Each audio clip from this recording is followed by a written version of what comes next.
হযরত আবু হুরায়রা রাদিয়াল্লাহু তাআলা আনহু হতে বর্ণিত আছে, তিনি বলেন, রাসূল সাল্লাল্লাহু আলাইহি ওয়াসাল্লাম বলেছেন, পরস্পর হিংসা করো না, একে অপরের জন্য নিলাম ডেকে দাম বাড়াবে না, পরস্পর বিদ্বেষ পোষণ করো না, একে অপর থেকে আলাদা হয়ে যেও না, একজনের ক্রয়ের উপর অন্যজন ক্রয় করো না।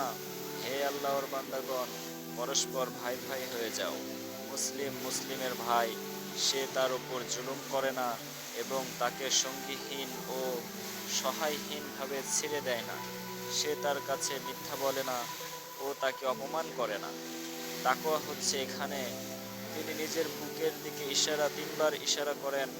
কোনো মানুষের জন্য এতটুকু মূল্য যথেষ্ট যে সে আপন মুসলিম ভাইকে নীচ ও হীন মনে করে।